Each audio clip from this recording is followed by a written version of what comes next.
Sarah, welcome. John, I appreciate you having me on. So yeah, tell us a little bit about yourself. Okay, well, it all started when I was born. I'm not gonna go with that. But hey, former law enforcement professional, about 9 years, almost a decade in that career field. And it's definitely behind me now, but what it did was it shaped my resilience and grit and just ability to function on little sleep and bad coffee, Hmm. which I've since recovered from, because I came to my senses and realized the importance of quality sleep and elite coffee only. Uh, Hmm. but during that time, burnout hit pretty hard, and I love serving others, and I wanted more. Like I wanted more freedom, more impact, more time with my family and my kids, the ability to raise my kids. That was a big thing. Um, and my husband actually retired from law enforcement a couple of years after I left law enforcement. And so we're the crazy people who left the job security to chase a vision. Right? So we went from enforcing the law to really just rewriting our own rules and building a business that serves others. And while we also get to give our family the life that we always dreamed of. Okay, very cool. So what line of work are you in now? So yeah, I transitioned into the financial industry. And it definitely a 180, you could say, a big shift. Nobody really saw that coming. I myself didn't see that coming. If you had told me like 5 years ago that I was going to end up in the financial industry, I wouldn't have believed you. But I help families and businesses, business owners get into better financial shape through financial literacy, strategic partnerships, and just utilizing and putting into effect proven wealth building strategies. So I focus foundationally on financial education, but we focus on tax-free growth, building generational wealth, creating financial security. So people don't just make money, but they keep it, they grow it, and they pass it on. Right. So I mean, a lot of people that I've spoken to, they'll be in one industry and then they'll do something completely different in their, I guess, when they start on their journey to financial freedom. So how did you go from law enforcement to the financial industry? Well, I was actually recruited into the financial industry through Instagram. And if you know anything about like cops and Instagram, everybody that messages you is a scam, right? Uh-huh. So Yeah. I definitely wasn't an exception to that. I was just in that phase. Like I said, burnout hit hard. I was in that Mhm. phase in my career, really the last 2 years of my career, where I was just looking for a way out.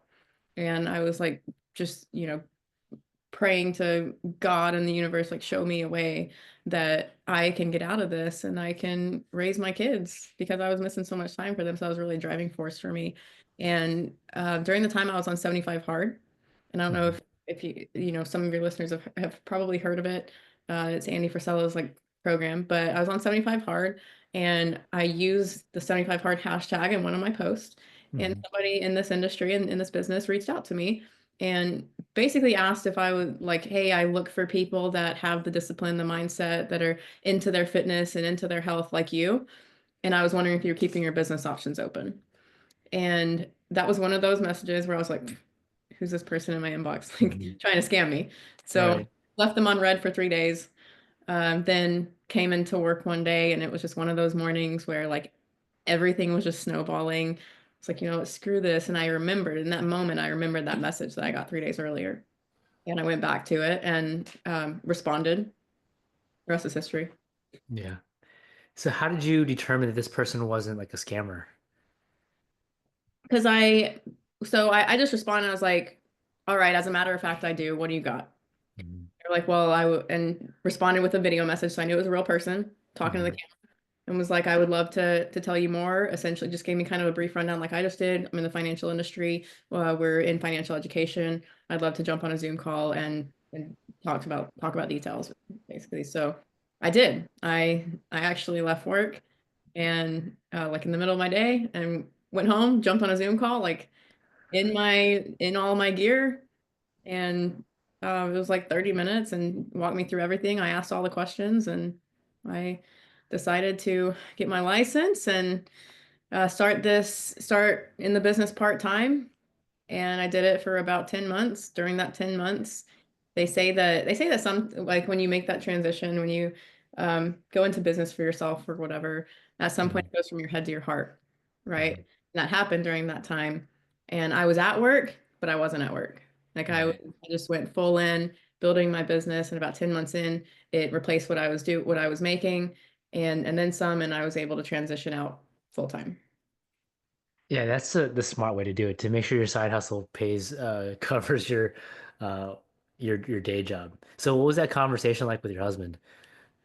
My husband is very supportive. I mean, obviously he didn't really understand it at first. He knew though how miserable I was in my job, and he knew that I'd been looking for a way out. I mean, there was a phase about 6 months prior where we were seriously shopping for like warehouses where I could open a CrossFit gym Mm. and do that. And so he knew that I was looking for something else. And when I told him that I found it, he was like, okay, like prove it first. But he was like, Mhm. whatever makes you happy, if you want to give it a chance, I support you.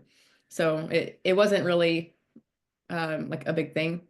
He actually about 2 months into it, he got licensed too. So he was licensed in business with me from near the beginning, but all along he's been supportive. And when he did finally get to retire in June of 24, he dove in full time with me as well.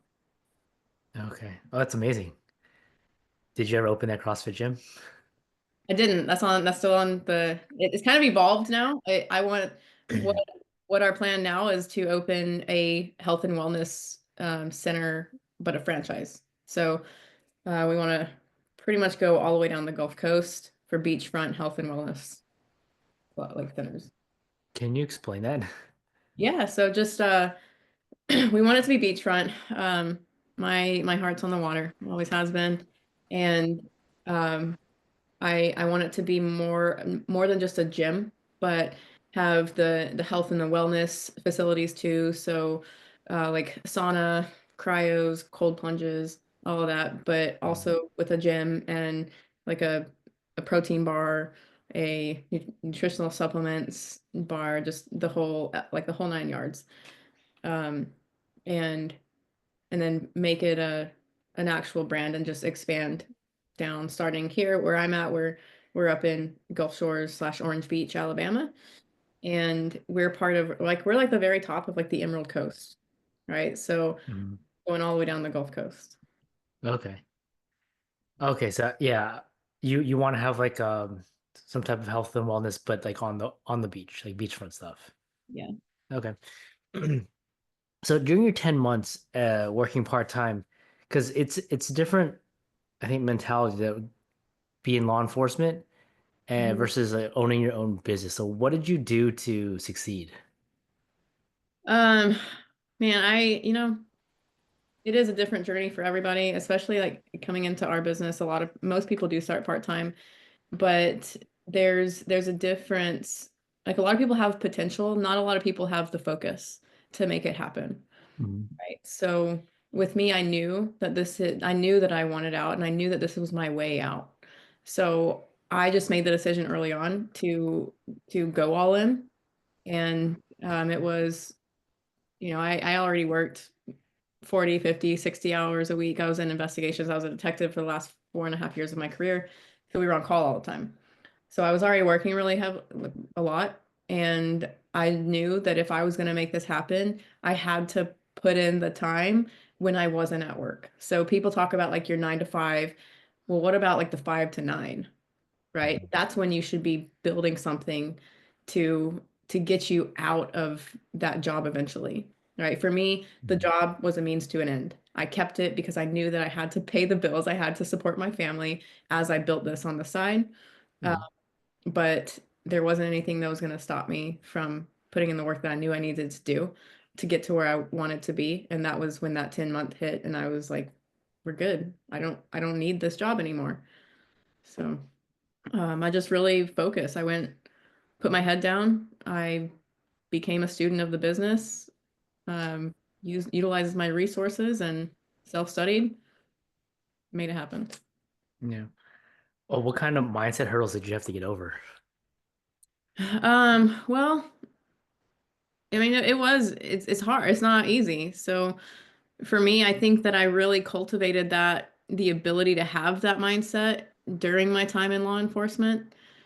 During all the times that I did things like 75 hard. Like, I went into business for myself for the same reason that I started my fitness journey several years earlier. Mhm. I wanted to stop just surviving and I wanted to thrive. And I wanted to build something for my family. So just like in business or just like in fitness, some days you're crushing it and some days you just show up because you promised yourself you would. So that's really the mindset that I had to focus on was just keeping the promises that I made to myself and the ones that I made to I have little ones looking up to me. Mhm. So I believe it actually Dan put it our coach Dan Martell put it perfectly when he said that the most insidious form of child abuse is a parent that gave up on their dreams.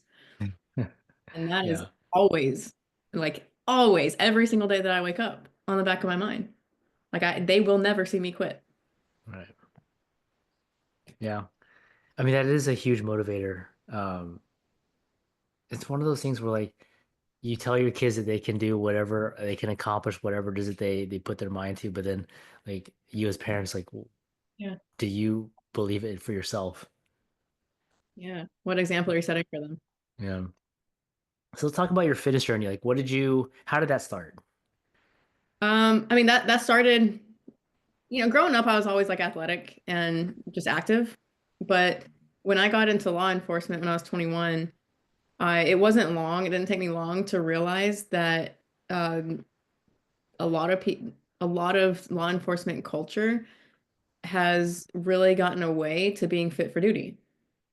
So there's just so much that I noticed that I was like, how are some people going out every day and they're supposed to protect and serve, but they wouldn't last 2 minutes in a street fight, So Mhm.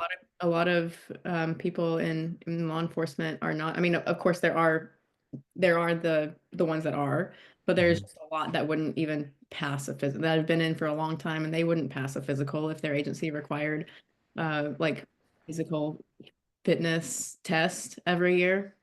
Is that not part of it? Like, you don't have to keep up with it? No, I mean some agencies do. Ours Mhm. didn't. Like once you pass, like you're in.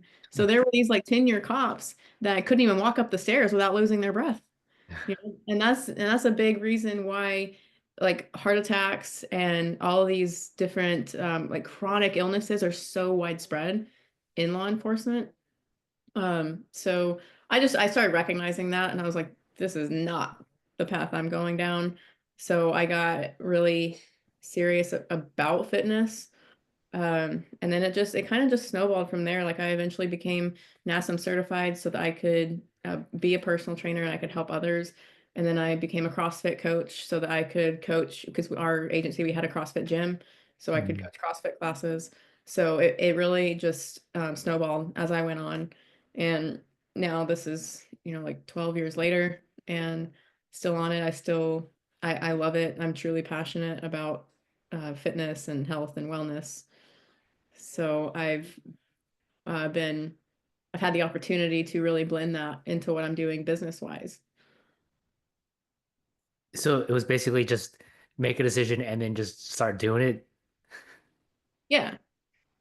There Um, wasn't any struggles like getting up to a point where you would be consistent.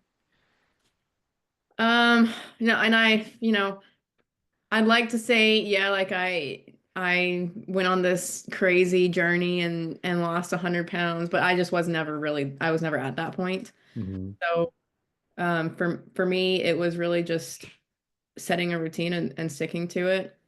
And that like I'm a very structured person, so that comes naturally for me. Like I Hmm. need that type of structure in my life. So like for instance, my mornings all look the same. And they have for years. I've had the same morning routine and I've added a little bit to it like over the last probably 3-ish years, but essentially the same morning routine since my first daughter was born. And How old are your kids? she's 9. So they're 9 or she's 8, almost 9 and 3. Okay. And so that was one of the things that I had trouble with was the morning routine because they're not always waking up at the same time. So how do you make it so that your mornings look the same every single day? I wake up early. So Like, mhm, I wake up, my alarm goes off at 4:15. I have a commitment to myself that I will be out of bed in the first, like within 5 minutes. So a lot of times, mhm, like I'm laying there and I'm just kind of getting my mind right for those first couple of minutes. Like thinking, God, I don't know what everybody believes in, mhm. but for me, everything that I've been through, everything I've grown through, achieved, none of it's mine. It all goes to God. And that's what I spend my first couple of minutes. It's just like not convincing myself, but really um, getting my mindset to where I'm not gonna get out of bed in a negative state of mind. Like even if I'm tired, nope, I had a restful night. My body is restored, my energy is renewed, and I'm gonna win this day. And that's how I start my morning every morning because I get up at 4:15. I know that my husband sleep like he's still asleep. So if for some reason they woke up, we're kind of past that stage now Mhm, that now the youngest is 3. We're kind of past the stage of like waking up crying and me having to like he can deal with it, right? mhm, While they were babies, yeah, of course, I got interrupted here and there, but I still got up at the same time. I got through my morning routine. I warm up on my assault bike every morning. During that time is when I journal. I have my time with God and I do my gratitude. And then by the time that is like 25 minutes, and then I'm in the my weight room for my weight training and resistance training. And then by the time I'm done with that, it's time to wake up my daughter for school. So that's just the same. Where did this come from? Um, some of it I've gotten from books, from, you know, like influential people in the mindset and the personal development space. Um, Others, I just found what works for me. I've always been a morning person. You won't catch me, you won't catch me up at 11 p.m. There's no way. Mhm. Uh, it's just it works for me. Mornings are my time, and my family knows that. That's interesting. Oh, what books do you recommend? Oh my gosh.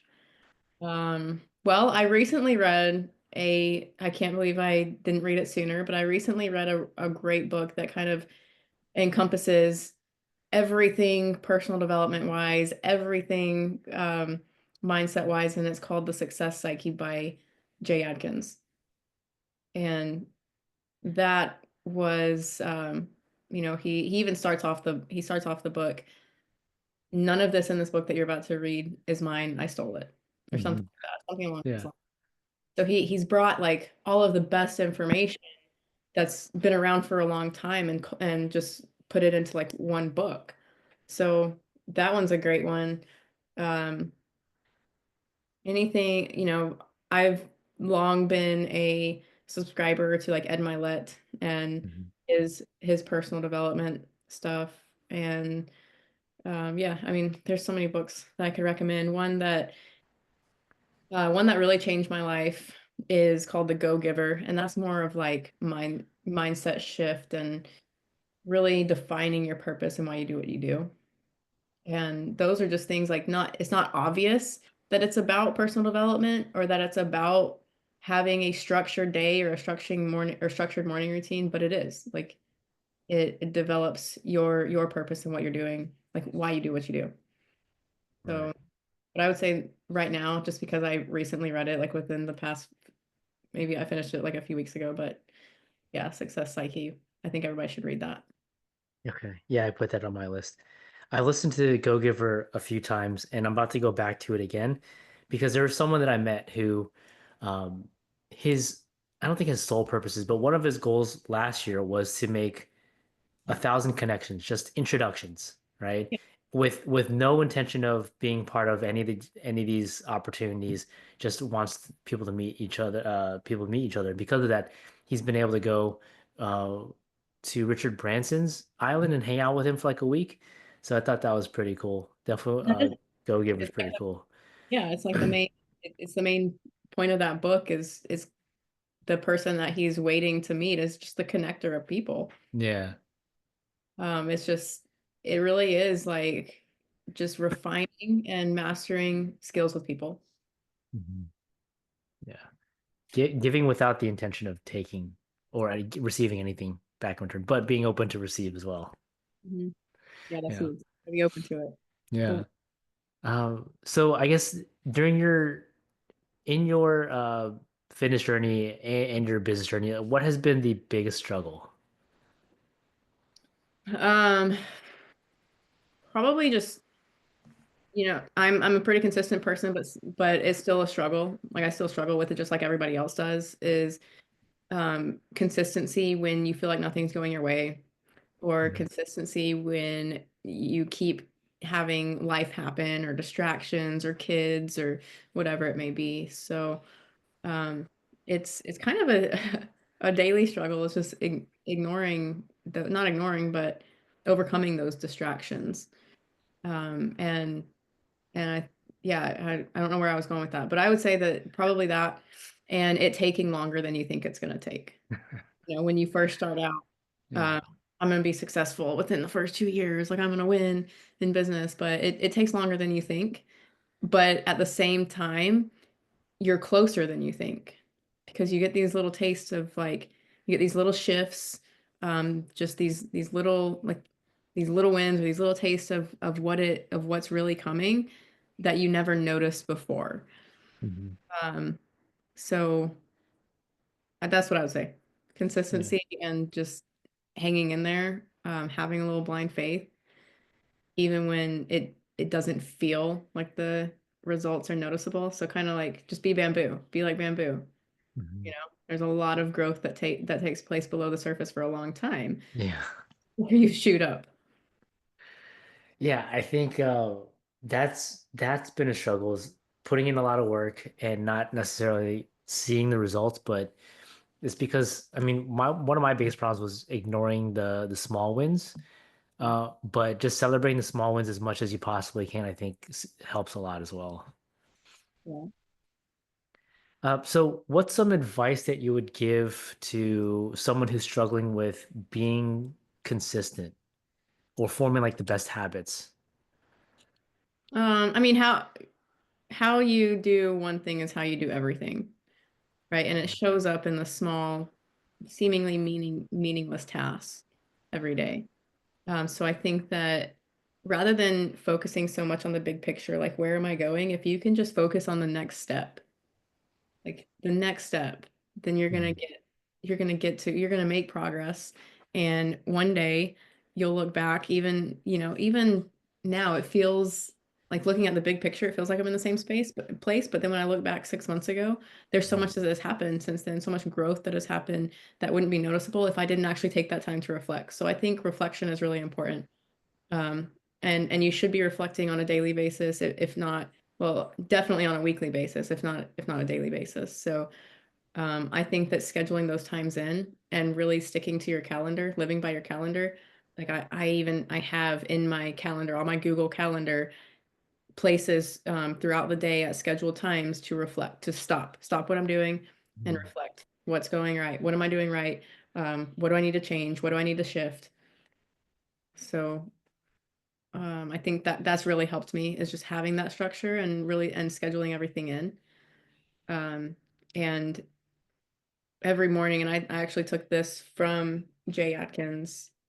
Every morning, I write down my top three goals. People are like, you'll hear a lot. What are your top 25? What are your top 50 goals? Well, that's too much. Mhm. So I think if you just wrote down like your top 25 goals and then looked at that and figured out which three were the most important and then just deleted the rest. Right. And then focus on those. So I write down my top three my top three 90-day goals every single morning. And then as I get to 90 days, if I hit it, great. If not, then I'll refine it. Right? How can I hit it in the next 90 days? Mm. That's really helpful because I mean just adding like times like workout times or reflect times to reflect or even just breaks into the calendar is something that I've heard. I've just never implemented, but uh, Have you, so like I kind of took that from the Pomodoro method or the Pomodoro mhm. technique. Where Mhm. it's 20, is it 20? No, 25 minutes of focused work or focused labor and then Mhm. a 5-minute break.